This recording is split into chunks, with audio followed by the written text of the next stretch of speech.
Look at that. Not a lot past 7:30. Pretty good. Pretty good, man.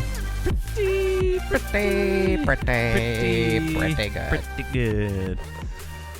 Oh, boy. Oh. Well, guys, welcome back to Testing Normal. This is Curtis. And this is Jordan. And this is a podcast where we talk about anything and everything we want. That's right, man. Episode 74.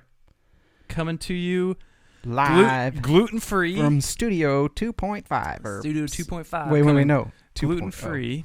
Gluten-free. Gluten-free, Grass-fed. GMO-free, grass-fed. About an acre free range, I would say. An acre? Or so.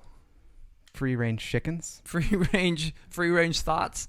An acre of free-range Fun thoughts. fact, did you know that cage-free just means they have to have like a certain amount of space? They could still be in a cage. No, I didn't. Like enough to spread their wings, maybe? Yeah, it's actually not that much space. Oh, I did not know that. It's just a marketing ploy, you know? Marketing's the way to go, dude. Yeah. Gluten-free doesn't mean it's better for you either, so oh my gosh, that's crazy. Dude, how you been, man? How you been this week? I'm tired. Yeah. I don't know why. Dude, I'm a little tired too. I drink out of my Derek Clevenger That's cup right. here. Let's give a drink to Derek. Best of luck on your campaign, brother. Yep. Cheers, Mayor of mate. Almsville, we Cheers. hope you win. Mm-hmm. I can't vote for you. I'm not in Almsville, but we're given our the positive other thoughts. option, I will just state my opinion. You're probably the better of the two, but if someone has a different opinion, They can have it. they can vote for whatever they want. They can have it. It's a free country so far. Yeah, dude. I'm a little pooped. Had a pretty busy work weekend and later into the week. And my wife actually had a fun weekend. She had a bunch of ladies over and spent a few nights here. So we had like camping in like tents. They shared we had like extra mattresses kind of strewn throughout the loft and in different areas and kind of let them all hang out. It's Like way upstairs? Yeah. No, like above the garage. Oh, okay. Above the garage. Okay, and then okay. the spare room.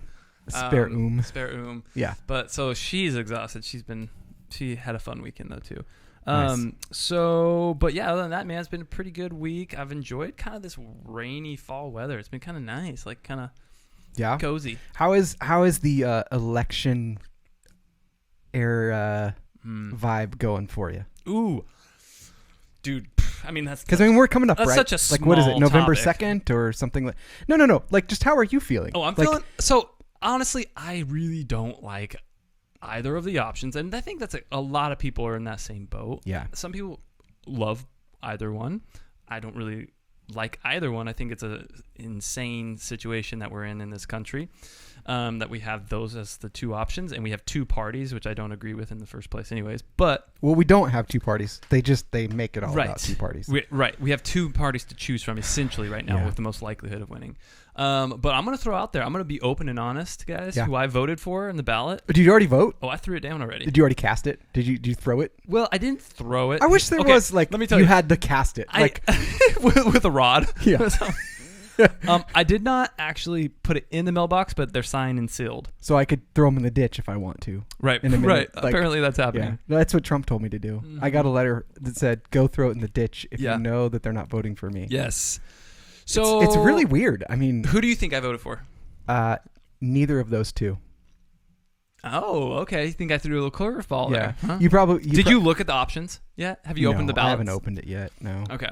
So I honestly am still thinking about it. I don't know.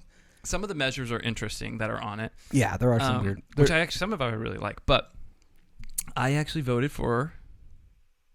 Do it. Jo Jorgensen. I think that's how you pronounce it. I always just call her JoJo. She's the independent, or she's the libertarian candidate. Oh, okay. Which, granted, I understand there's not a low likelihood. I was thinking about this week because I know what a lot of people are thinking. Right, they're like, "Oh my gosh, he just threw away his vote." Did he? Ooh, good question. So if you don't vote for either party, say we all didn't do it, here's the truth. Most likely the person that they want to win is going to win. Although I say that and Trump won 4 years ago, and that was pretty weird. That's a good point. But when you do that, you're not throwing away your vote. You're making a vote of no confidence to the people that they keep putting at the front. Well, yes. And if they had and in Oregon, it really doesn't make a difference. In Oregon, it doesn't make as much of a difference, right? Well, and here's the deal.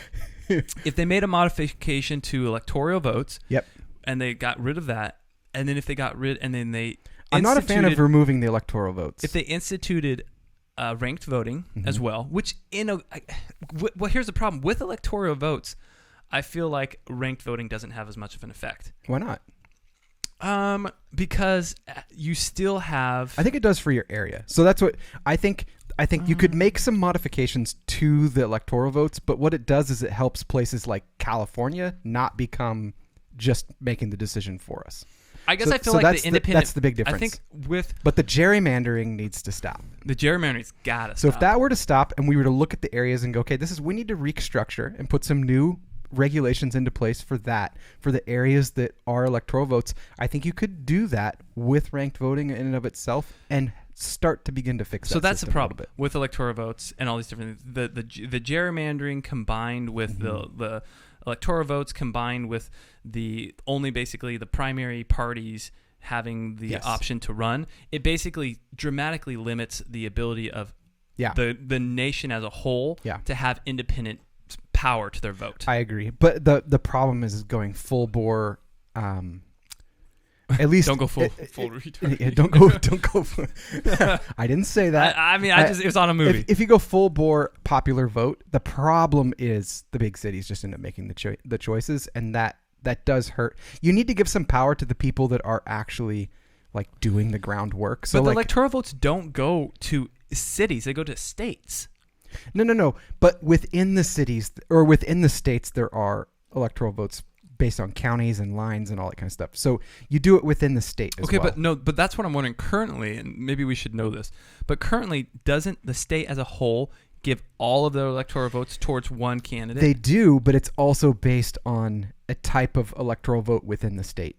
Different states are different, but in Oregon, that's the way it is. So like different counties will go and you'll see them light up. If you could get of the state different itself, counties. Yeah, I remember so that. they could technically beat out Portland's vote. If and they should make it so that it can, so that because it's a more densely populated area with more of an opinionated. They never leave there. They don't understand real life. I'm just paraphrasing what everyone outside would say, and then same thing for the other people. But it should be a balanced vote, because if you do popular vote, the farmers and the people that are actually doing like the work outside the cities are never going to have a say. That's the problem, and they may own like a crap load of the state. Like thousands and thousands and thousands of acres. So you think that? So they're running and managing that. Why wouldn't they get more of a pull? But you think the electoral votes help that? Yes. Oh, very much so. Because then it's not 1-to-1. So if there's like, say for instance, there's 10 people outside. They're just reducing the number. Say there's 10 people outside of Portland voting, and there's 1,000 people in Portland voting, and you do a popular vote. The 10 are never, ever, ever going to have a say. But if all of a sudden you gave each of those 10 people 20 power, then or something to even that out, that's what they're supposed to do. So a plain popular vote doesn't work unless we're all in a level playing field, and we're not. Well, yeah, if the electoral votes are that even, then it makes sense. But I just don't know if they're not, and that's where the gerrymandering is wrecked things and all that kind of stuff. But if we did ranked voting and fix those electorals and figured that out, so it wasn't based on income lines and all that kind of stuff, because that's what's happened. And it's legal, so you can't say that anyone broke the law. But those things need to be adjusted. Gotcha. What are you smiling at? Someone mad at me already? No. Yeah, maybe a little bit. But sweet. Bring it up. So, anyway, the reason why I bring all this up is this week I had with some dear friends over and asked them some political questions, and there was legit fear. Oh, really? From the other side. That's a bummer. And so it was like... They were afraid of what you would think of their opinion? Not necessarily. It's just that when it comes to political things, people have this, rightfully so, they have this idea that people are going to be angry at their opinion. Mm-hmm. And I experienced that this week as well. I made some comment. Granted, Red is probably not a great example of where you comment, but I made a comment on a guy that had a really, really flagrant, like mean comment. And I said, hey, if we're like all about peace and everything, shouldn't you actually care what other people think? Maybe their perspective is different. You could learn something from someone who has a different opinion than you. And his response to me was not, his very first thing that he said was, that is centrist entitlement. Ooh, that's an interesting comment. And I was like, wait, whoa. No. Entitlement. Whoa, fascinating concept. I literally am saying I care about you have the privilege of thinking in the middle line. Yes.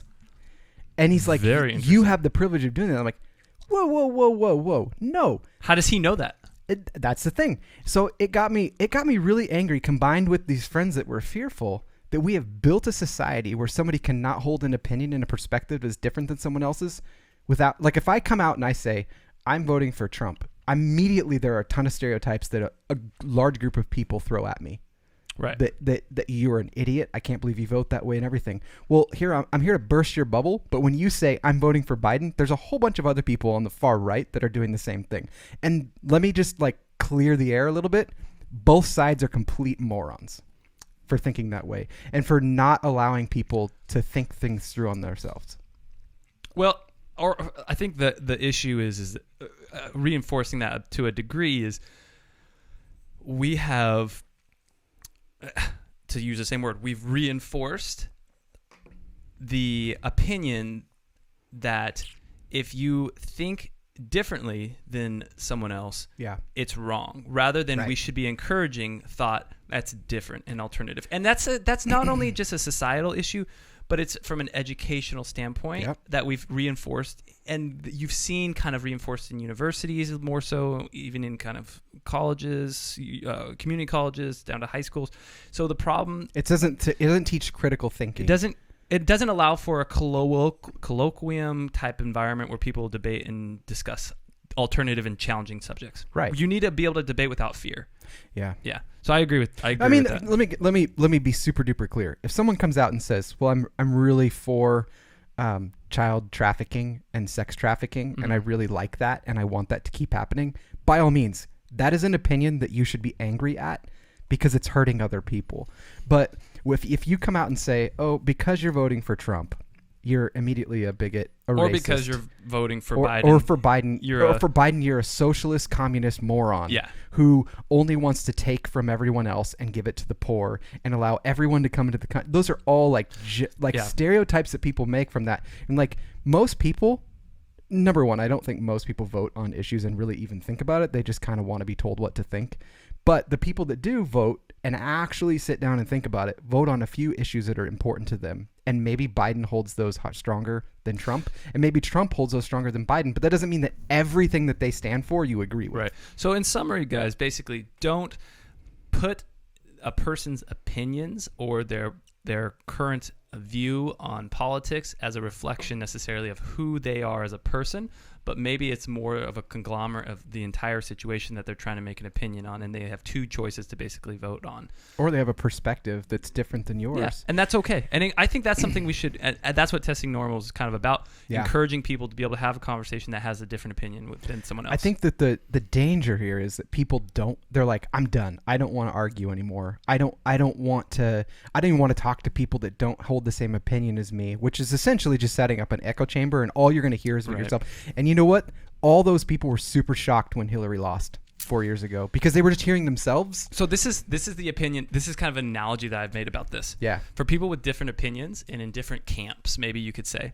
I think one way of looking at this, and first of all, I just want to give a quick shout out to Olin and Mystique. They're listening tonight. They're who's that? Really cool. Sounds mysterious. Kiddos that are hanging out and living with my sister right now, and they're nice. They're really cool kids. So I like that name. Yeah, isn't that great? Is that names? from X-Men? I don't know. I hope so. I'm pretty sure that name was around before X-Men, but it's probably reinforced. I don't know. Anyhow, X-Men's been around forever. Forever? Like at least 100 years. Oh my gosh. No, but what I was going to say was, okay, so I like this analogy. I'm big on analogies. So say you have a tire. It's because it has the word anal in it. And a completely flat tire is, let's say, the Republican side. And okay. And then a completely full tire that's about to burst is about to rupture, is the Democratic side. Yeah.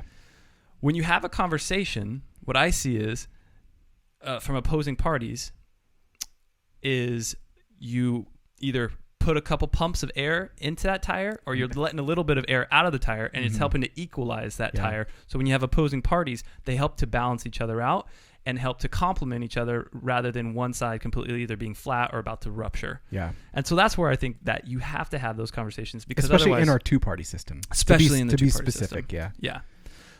So anyways, that's our political stuff we wanted to hit on tonight. Well, let me just share one last thing. So I think that the danger of somebody who was not willing to have that conversation, who like, because that's the kind of the culture we're in right now is just fine. You know what? I'm just writing you off because you have a different opinion. Maybe you're a moron. I don't want to talk to you more. I'm going to unfriend you, hide you, tell you that you're just a conspiracy theorist. And I'm talking from the left or from the right. Yeah. Right. The problem with that is it breeds a culture where you're just telling people that they should be told what to think, that they can't think for themselves.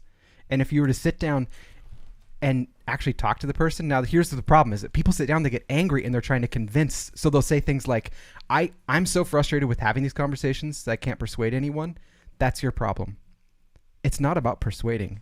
It's about learning that person's perspective and figuring out, maybe they have a legitimate reason for the way that they think based on their perspective.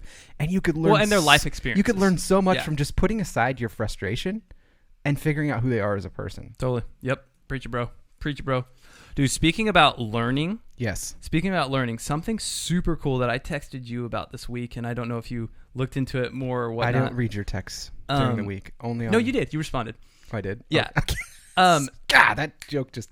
It was this murder suspect. Yes. Who killed this actor named Thomas Jefferson Bird. Yeah. First I thought it was the president. I was like, man, we are just now solving this murder? No. That's a long time ago. Right. Yeah, no. So really wild though. So the police, and I think this is genius. I don't know why they hadn't done this sooner, but they were trying to arrest this murder suspect.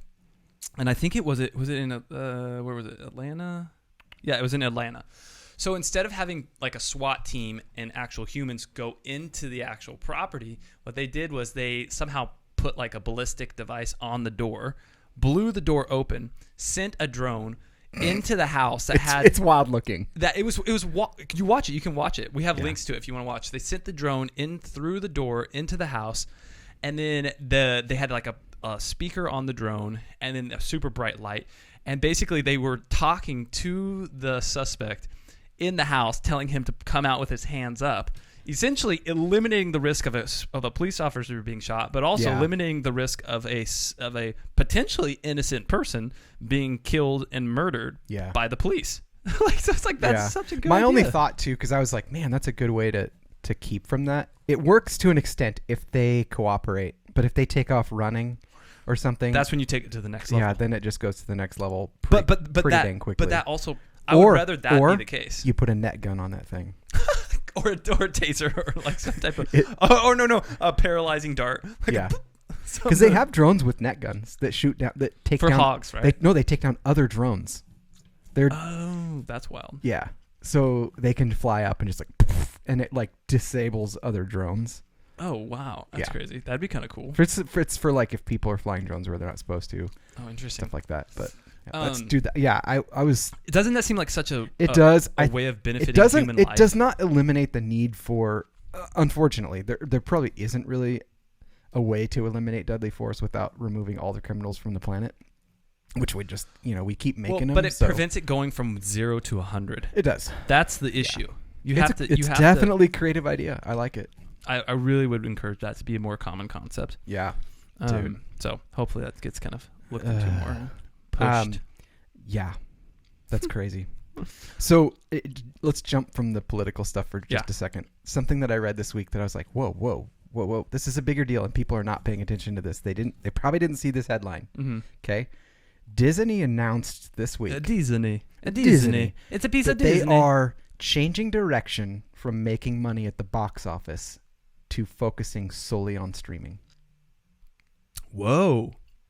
So not only did they say that, they came out with a restructure. So no longer making movies for box office. Well, that doesn't mean that they won't, but they're pushing everything towards the streaming thing. Oh, wow. And not only that, they didn't just say it. They said, we're reorganizing effective immediately. And January 1, all of our finances and everything are going to be switched over to just focusing on streaming. Like that quick. They reorged... put everyone in charge that is in charge of streaming. It's not focused on box office anymore. It's only their own direct-to-home stuff that they're focused on right now. I'm not going to lie, guys. I love that idea. Yeah. The sad part is, and it came right after Regal has announced that basically in the States they're shut down for the year. Isn't it until, was it July of next year? It was at least through January 1. Yeah, it was. Know. It was for a while. Regal, But- like in the But entire. I don't know if people world. understand like how big of a deal that is. It is actually something before all this But happened. that I was AMC like, didn't do it yet. I was like, why aren't there more direct to home? I mean, charge people like $30-$40 to rent the thing. there's and, more money to be made in box office. and probably. they sit at home. Granted, the theater experience is cool and all that kind of stuff, but the prices have gone astronomically up. Remember when you used to have one of those red cards? Yeah. What was that? What was it called? Movie Pass, and then Movie Pass. they Dude, tanked. Movie Pass. You guys could go to as many movies Dude, I went to so every many. month. I don't know, you could go to one a day. You could go to a movie a day. Then they just kept and you paid, changing How it. much did you pay at first for it? Was it like $80 or It's like something? $80 for the year. So basically, yeah, you could go to as many In movies fact, as I you think I wanted actually for got a year. deal and I got it for like $60. And then they tanked because they basically were hemorrhaging money. Oh, yes. But I sailed on that wave for as long as rode I that could. wave. I remember when you had that. Because then they started like limiting movies, and they started making you take a picture of the ticket stub and everything, and I just started reporting and saying, nope, sorry, I lost the stub, because they would say like you couldn't go to certain movies. Oh, okay. I'm like, no, when I signed up, I signed on the dotted line that says I could go to any movie, so you can't just change this halfway through, folks. Right. So I didn't care. That's but wild. anyway, they're under. They're So not Disney- gonna work now. Thanks for bringing movies to our houses. Hopefully they're gonna be good. But I am pretty So excited. far, about like this. Mulan did. Did you watch it? Well, I watched it in the other room. I didn't watch it.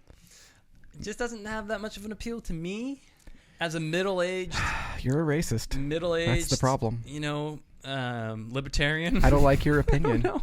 Your opinion sucks. I can't talk to you anymore. I'm canceling you. Sorry, me and Mulan didn't get along. But Like, also, it was I'm interesting. I'm Mulan was like unfriending you right now. Mulan tanked in China. Ooh, Did you know that? Mm-hmm. yeah. Tanked. Fun Tanked story hard. about China. They just got something that we have. I heard that they're real, but I don't know if I believe it. Well, I am. It I sounds think. like I a think deep they are state now, because you know what they got. What? One of listen, I got to read this headline because this is great. Okay. Largest U.S. Chinese restaurant chain. Do you know who it is? I'll give you 3 more. Largest U.S. Chinese restaurant chain. Chain. P.F. Chang. No. Oh, what's something? Think else? more fast food. Panda Express. Yes. Okay. So Panda Express is finally entering China. Oh wow! Never been in China before. China. Wild. Largest U.S. Chinese wild. foods chain is entering China. Okay, so this is a year. question I had, not related to Panda Express, but related to pandas. Yeah. Are pandas like friendly? Like, can you No. can you hang out with a panda and snuggle a panda, or will they bite you? They will bite you. Are you sure? Because I think every video I've seen of a panda, they are very nice. Where are they at? I mean, I've seen them mostly in zoos, but Right.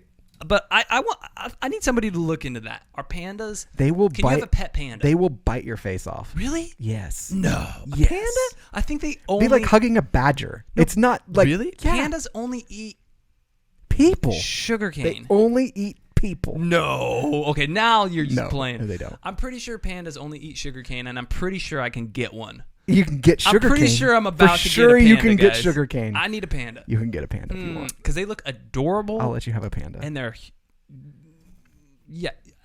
I mean, they might be a little expensive. I don't know. Amazon, maybe you might not be able to prime it, but I'm sure you could get one on Amazon somehow. I got to look into that. Well, I mean, they ship ships over all the time. They could just throw an extra panda in. Well, and Amazon's, like shipping, exporting children in what if closets, they delivered your panda by drone? Ooh. That'd be terrifying. That poor panda. No, with land, it's not. No. They could knock it out, or it would be like a stork, like in a bag. Yeah. They would just like shape the drone like a stork. That's what they would do. Yeah. Well, not China, but just off the shore of China, some interesting developments have been going on here in Yes. Japan. So Japan, do you remember? I don't remember how many years ago it was. Was it 5 years ago? Fukushima? Was it more than 5 years ago? It was more than 5. 10 years ago? Oh Sure. yeah, time flies. Time does fly. Fukushima, a nuclear plant in Japan. Surprised that place didn't blow up again this year. I know. Yeah, they had big. It's 2020. yeah. Why not? But anyways, this nuclear reactor meltdown. Basically, they had enormous amounts of nuclear contaminated water, radioactive water. Yeah. I mean, it reached our coast.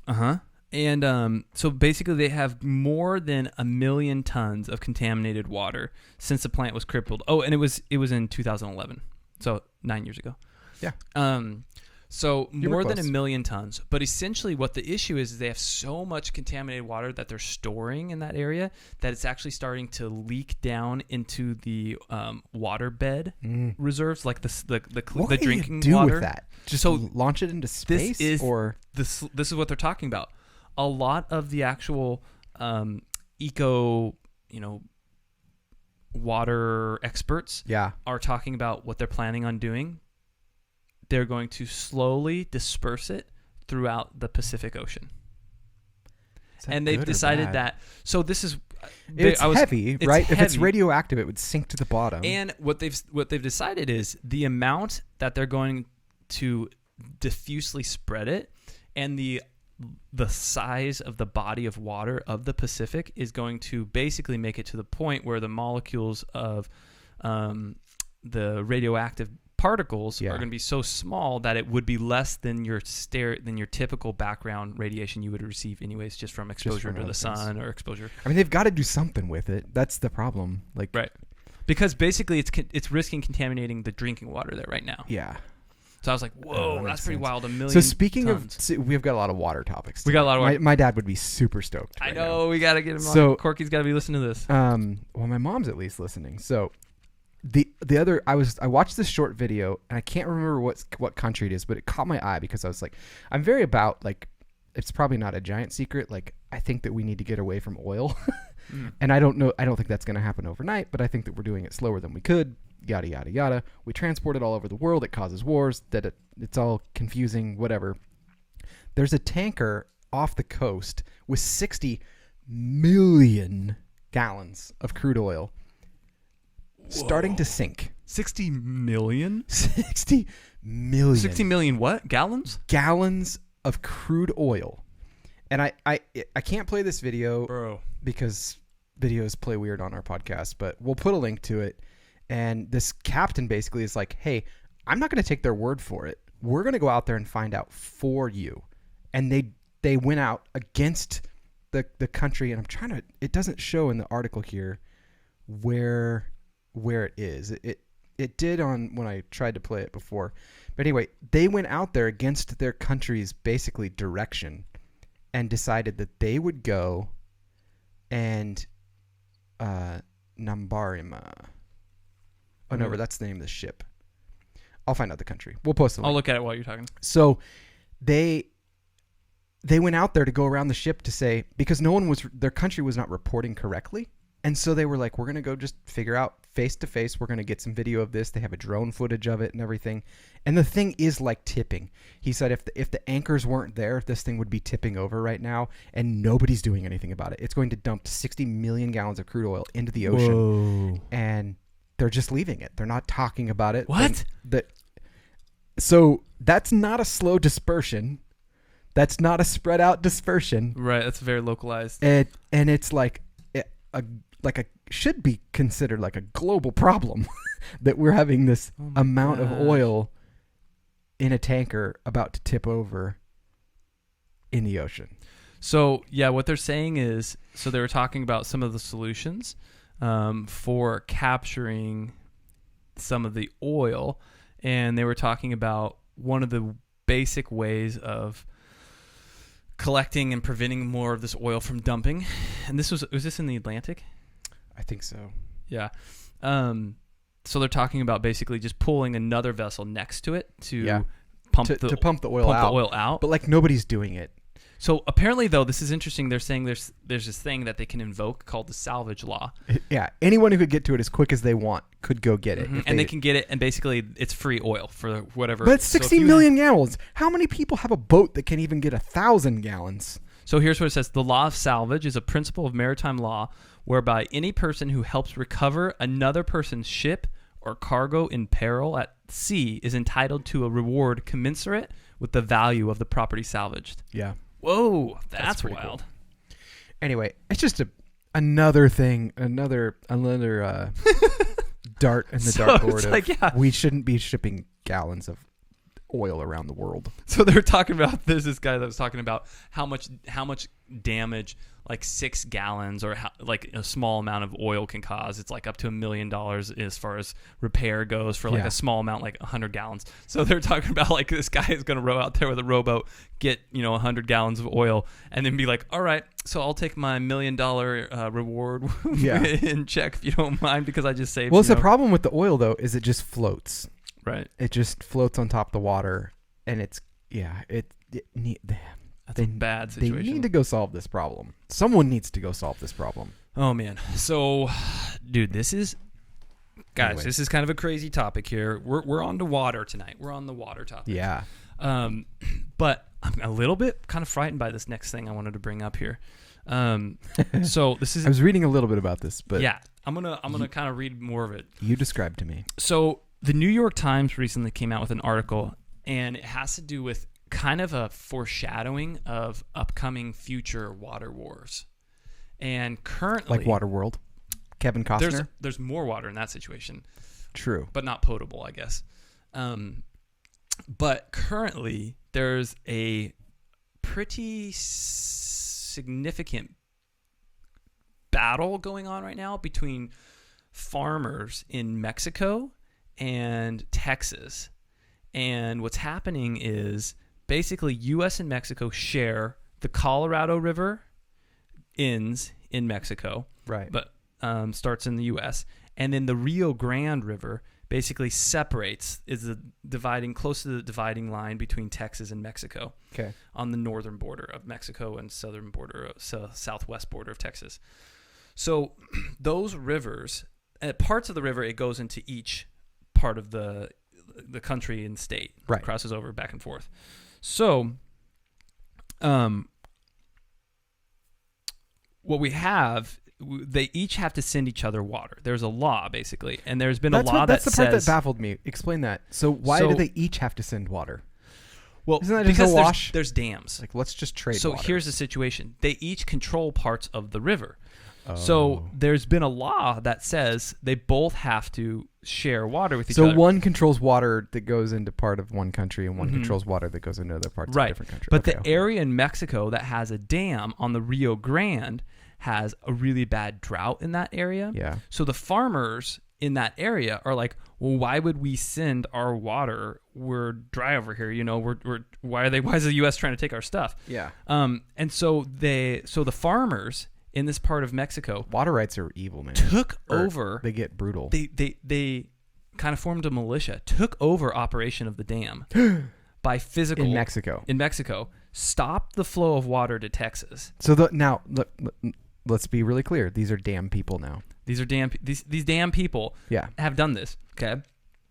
And now Texas farmers are like, WTF, we need our water. We need water. And you're breaking the law. We have a lot of cactuses here. So we're going to fight you. Yeah. Like, because we need our water. Oh, Texas. Don't mess with them. And the Mexico government Haven't we had this war before? I don't think over water. No. But the Mexico government is saying, hey, don't worry. We're going to get you. It might be a little bit late. We'll get your water. But apparently Mexico is already behind on what's called. Texas is like loan sharking them. They're like, Texas. Where's my water? Yeah, Texas. Where's my water? No, we're not waiting. Give it to us now. Yeah. They're like, we don't have water. Yeah, and so there's a standoff going on between Mexico and Texas, essentially, where there's basically they have this agreement to pay each other certain amount of water every year. Right. So Mexico though is 1 year's worth of water behind. So out of the past 5 years, they've paid basically 4/5 of the water that they're supposed to have sent. So they've released that over the past 5 years. They've released a shortage of water from the dam. Right, exactly. Yeah. So right now there's this like a foreshadowing of like. So why don't they just cut off the water from the other one? From us to them. Be like, fine. So that's the major. I guess the issue is that there's enough of tributaries, or I don't know, where the dam where Mexico is collecting the water is the fulcrum of the issue. Like anything down from that, maybe that's where it's. I'd have to see the locations, but I'm assuming that each dam controls water to different parts of the country in different spots. So maybe. it's not like two dams next to each other and we like trade water one for one. It's water in Texas gets released to parts of Mexico, and parts of Mexico releases to other parts of Texas. Like, and this was interesting. I didn't know exactly, but yeah, the interesting Colorado River is interesting too, because it starts pretty far north. Why don't we just get rid of dams? Travels down. Let nature hydropower. Just let nature have its way with water. Well, I think there's been a lot of reasons why dams have been good, but in this situation in particular, the issue we're running into is that there's droughts, significant droughts. Yeah. And dams actually do help in droughts in some ways. Yeah, no, I know. I'm in jest. Yeah. So anyways, that's a kind of like a scary thing, thinking about like, dude, countries legit could be going over I have an answer, and I think that could solve this problem for Texas. And desalinizing water? is convince Trump to build the wall around that dam. It's in Mexico. I know. Take it over. Oh my God. Make them pay. Make them pay. Build a wall into another country. And make them pay. Oh my God. I feel like this is a total 100% answer. This is such an easy problem. Super easy solution, guys. Solve that one. Just take that land back. Done. Take it back. Oh man. So anyways, some like kind of freaky crazy stuff. Yeah, I had no idea about the battle of water that's going on right now. So it's already starting. Look out. So we haven't talked about space in a while, but something I'm excited to kind of see where this goes, but we won't know for a really long time, is that NASA is trying to fly something past an asteroid, and it's essentially going to like kick up dust and try to collect like 6 tablespoons of asteroid rocks. 6 tablespoons? To bring back to Earth. How many billions of dollars does that cost? I don't know. But the thing is they're probably trying to figure out what's on asteroids that we could mine there versus on our own planet. Oh, once we could. Because if, say, like an asteroid's like solid lithium, it's a lot better to get it there than it is off our own planet. And as we get better at it. But the thing is they won't know for like, it won't be back for like 3 years. So they're not getting that much? No, because they can't land on it. So they're just going to They're essentially going to like fire a shotgun at it, kick up some dust, and like catch it in a net and bring it home. That's interesting. That's kind of an interesting move. Yeah, they've done stuff like that in the past. I thought it was pretty cool. That's cool. As far as like neat things that probably people don't see in headlines, is NASA's still trying to bring rocks back from other places. Yeah. I mean, I would. I don't know. It makes more sense to me if they would invest that resources, and surely it's millions and millions and millions of dollars to do that sort of thing, and maybe like teaming up with Elon for like, colonizing Mars or something. Like, why waste your money on a floating rock versus an actual large planet that you could colonize? So my uncle says both the water wars with Colorado and the Rio Grande go back to a treaty from 1944. That's how far back that goes. Yeah, there was a law. Yeah, there was a law that was placed specifically for those water rights. I'm sure he used to do some farming, so he's probably followed a lot of that stuff pretty well, not closely, but probably sees it more than we would. Yeah, the average person would. Yeah, pretty crazy. Dude, you want to do some TILs? I actually, this is a funny story about me. Leslie, we should in just a second. I had a memory this week of this uncle actually putting me on a tractor. It was like the first thing I ever like drove on my own. He's like, here you go, hop on this tractor and rake this field. Here's what you do. It's just like raking alfalfa. Except he didn't tell me how to stop it or slow it down. Oh no, you just kept going in circles? Or like what to do when I was done or anything. And I remember thinking Good like, move, this is so cool. And then I got to the end, I was like, challenged him. Crap, what do I do now? And I'm like, you just jump off it and let it keep running? No, I figured out how to get the clutch in. Found a throttle or something? And like got it stopped, but I don't remember what I was thinking of that this week, but I had that exact thought. I think it was one of my kids were asking me like jobs I had and everything. I was like, farming was probably one of the funnest thing I did. Farming was a really fun job, but it was also one of the most stressful jobs as a young 14-year-old. Yeah. Well, actually, I think I was maybe 15. I think I was 15. I believe when he did that, I was like 11 or 12. Really? Oh yeah, I was way younger than when I drove stuff on Doverfleur. Having no experience on farm equipment and then being put on a hillside cutter at 15. Oh yeah. With I think they're 17-foot headers at least. Yeah. The hillside cutters were super big headers driving down the road. That was terrifying. He had faith in me, he said. Right on. Yeah. Shortly after, I think it was like a week after, I blew the tire out of your pickup, so it probably wasn't super well placed faith. So that happens. It's just a nail. Oh man. Okay, so let's see. No, it was a concrete chunk. TILs. Lodged in the field. TILs. All right. So I got one. Go. I just have 2 TILs. Mine are kind of more historical TILs. Kind of interesting. Yeah. Kind of cool. I have a couple of that are historical too. So today I learned the first Roman fire brigade was created by a Roman called Marcus Crassus, and it was 500 men strong. Okay, and arriving at the scene, the firefighters did nothing. Okay, while Crassus offered to buy the burning building from the owner at a low price, and if the owner agreed to sell, then the firefighters would put the fire out. Otherwise they would let it burn down. What? So he assembled a crew of 500 guys to go to a fire, so that way he could buy the property for cheap, and then he would tell them to put it out. So he would offer them. He was a mobster. He was an opportunist. That's what I would Opportunist. label that, perhaps, because it's not his responsibility to put the fire out, right? That's actually maybe a business model we should look into for something. We probably should. I bet people would have been super accepting of that with the fires around here. Dang. We missed that. Today I learned of the disposable ship, as British taxes only applied to lumber on a ship and not the lumber that made up the ship. Canadian loggers began building large, barely seaworthy ships that would be broken up for timber once they reached the British shores. And then they'd be stuck, though, in Canada because they don't have a ship. Well, no, they wouldn't get taxed for that lumber. Okay, so then they just hitch a ride back on someone else's ship. Yeah. Oh, funny. That's interesting. Yeah. That's clever. I like that. Okay, today I learned that during the Great Depression, mothers were making clothes for their kids out of cotton fabric from 50-pound wheat sacks, okay? Yep. But the wheat company found out and started printing wheat sacks with colorful floral patterns. That's so cool. the girls could have nice dresses to wear. I was like, that's pretty cool. I respect that. Can you imagine the change of branding, though, buying your wheat?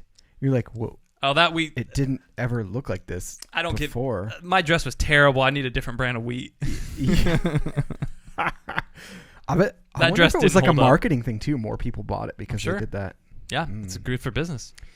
Today I learned there's a phenomenon where millions of people in Britain all simultaneously turn on their electric kettles during commercial TV breaks, causing massive power surges countrywide. Whoa. Okay, there's a couple observations about that. One, that's wild how many people drink tea. That's like all they do. Secondly, it's kind of interesting that everybody's watching the same channel. Well, it's probably like soccer. So like everyone's into soccer or what is it? The other the rugby maybe squasher. Oh, cricket. Cricket, yeah. Okay. Squasher. Because I was thinking, like, is everybody watching the same show, or is it like a cable thing where no matter what channel you're on, all commercials go on at the same time? No, but TV is there are so many like nationwide things that they watch versus here. In the U.S., I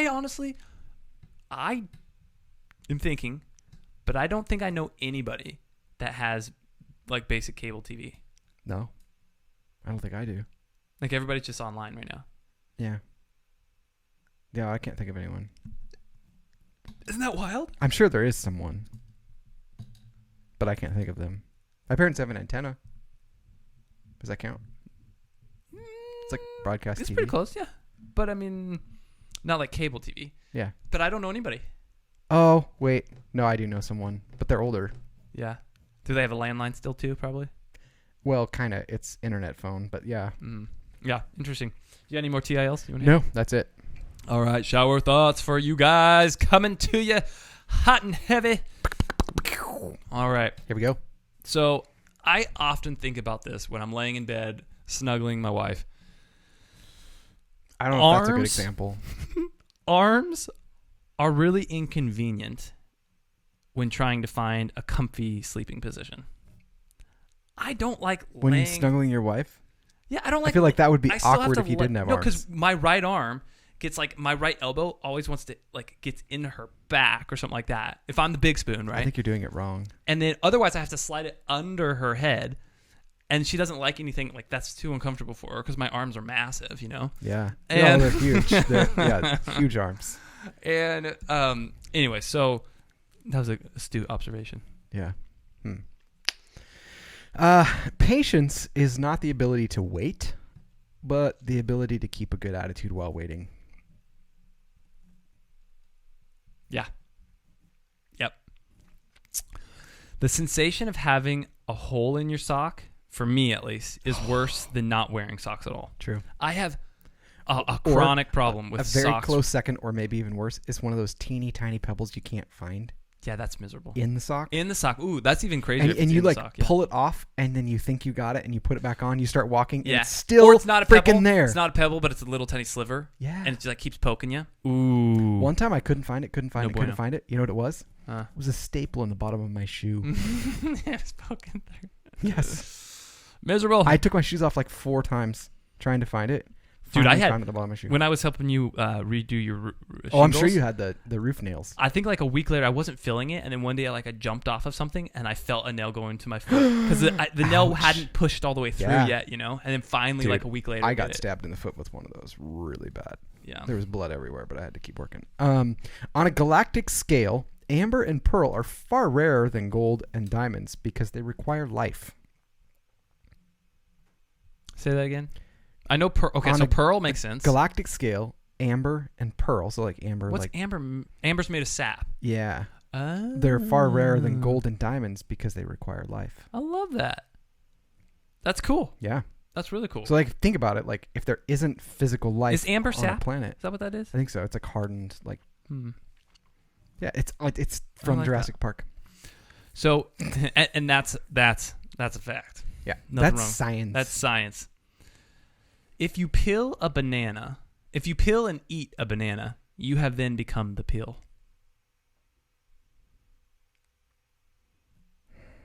Yeah.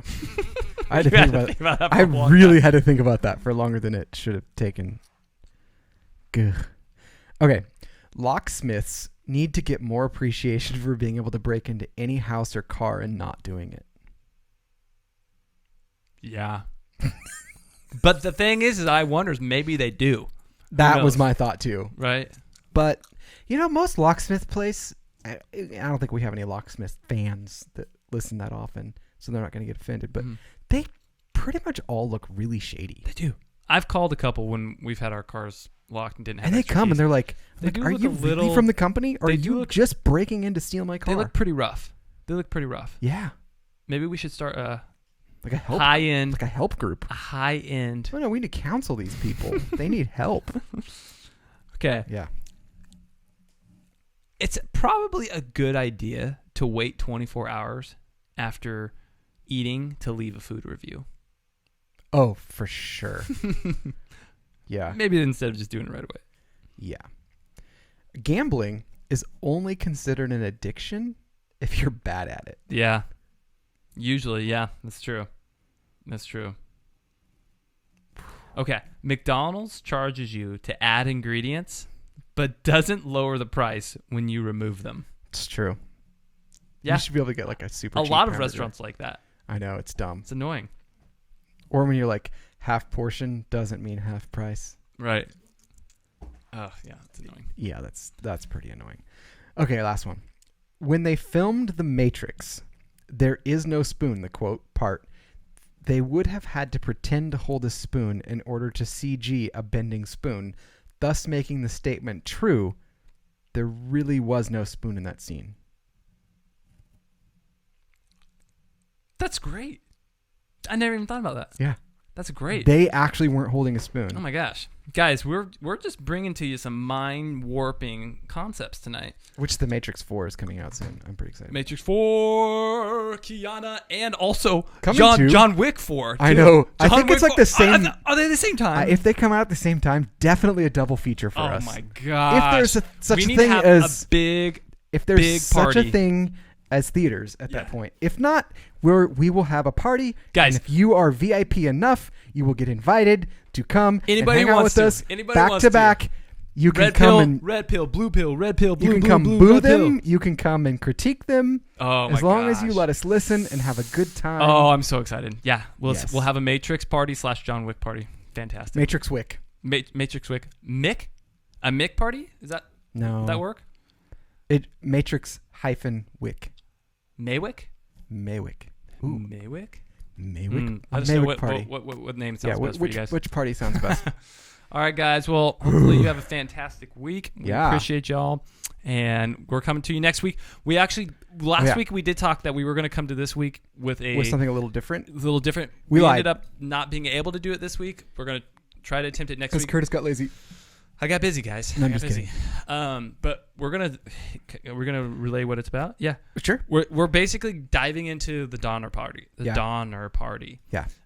Which I have a great joke that goes along with this. To quote one of my favorite comedians. Are you ready for that now, or you want to do it next? No. I'm gonna do it next week. Okay. I'm gonna hold on to that. But we're excited to talk about that subject because I honestly kind of hear about it in references, but I didn't really know much about it. So I'm excited. To what's funny? Lay down the history a little more. Here's what's really funny. Just kind of a sneak peek because I actually have listened to quite a bit of stuff on this. I found like a podcast. It was like a 3-hour podcast on this, just to kind of get the timeline of things. Yeah.